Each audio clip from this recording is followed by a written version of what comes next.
Hello guys and welcome to another Urban Viking Hour review. Today's beer is from, lo and behold, Wilde Brewery. You'll be hearing that about 3 or 4 more times. Now, all I've got left in the box is stouts. I'm not complaining at all, but I've heard a couple of people saying that their stouts aren't that great. But then I had a little look on Untapped and some of them are rated pretty highly. I mean, some are like 4.1 and stuff like that. So, as I always do, I'm just going to be honest and just tell you exactly what I think.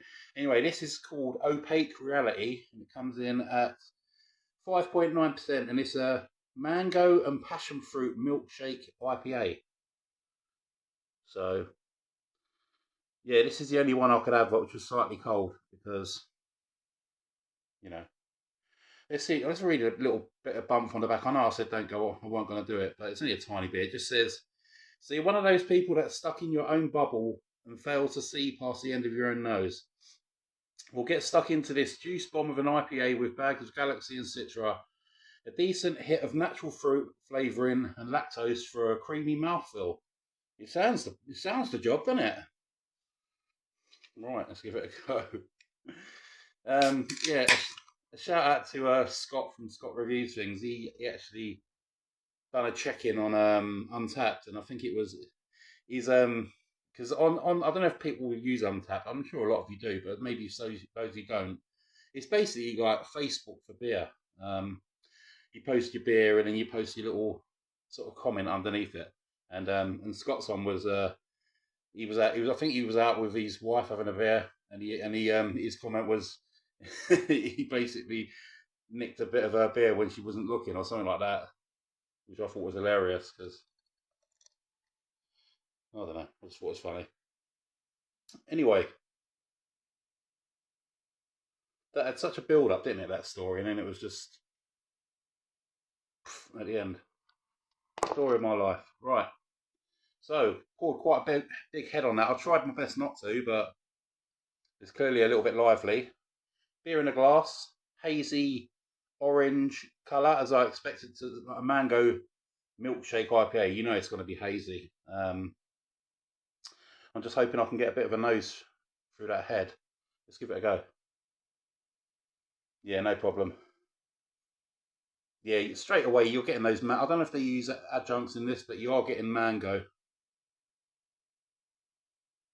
There's a tiny bit of grapefruit as well, but predominantly mango.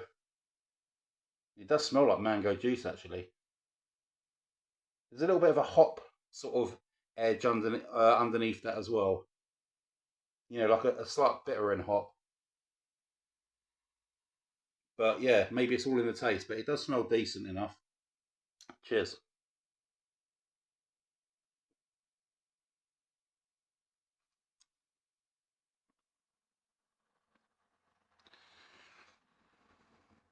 Well, that is really hoppy.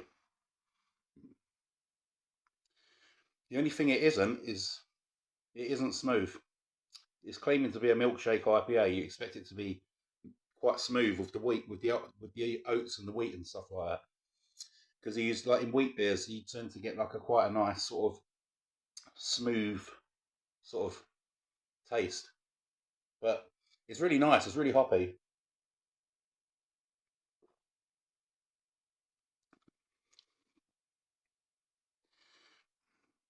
First thing you notice is that carbonation is high.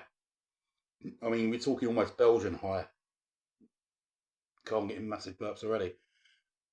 Oh, pardon me. Yeah, the first thing you're getting besides the carbonation is you're getting a lovely sort of hoppiness from. It's definitely not adjuncts. It tastes like hops, and you can taste that mango. It's probably, I don't know what the hop is they use for that, whether it's like Citra or something like that, but no, mango would be something else, wouldn't it? Did I actually? I bet I read it on the can and I didn't even bloody remember it. I remember saying they did add hops. Hops are used. Bloody other word just says hops. Galaxy. Maybe it's Galaxy that gives it the mango thing. It's probably totally wrong. People are just shouting at the screen there going, you idiot. But yeah, you're getting that lovely fruitiness at the beginning, the mango. You're getting that nice little edge of hops, which I mentioned. like a slightly bitter in hop. Oh, excuse me. There's so much carbonation in this. Really crisp, really refreshing, really refreshing. It belies the 5.9%. I mean, it tastes like a 4% pale ale, but a good one, a good hoppy one. Yeah, there's not much more I can say about that. It's fruity, it's hoppy, it's got, you know, a really big bitey carbonation, and I can't stop burping. God. Right. Score wise, I want to give that. I think it's quite nice. It's not a milkshake IPA. I don't know what that means either, because it doesn't taste milky, or it doesn't taste like there's lactose in it or anything like that. It just tastes like a nice hoppy IPA. So I'm going to give that a 7 out of 10. It doesn't exactly say what it's supposed to do. I don't know if this is an old can, maybe, because these beers were pretty cheap. So, but either way, it's a nice beer, and if you see it, grab it, because it's quite cheap at the moment. All right, thanks very much, and see you again soon for another Viking Ale review. Cheers.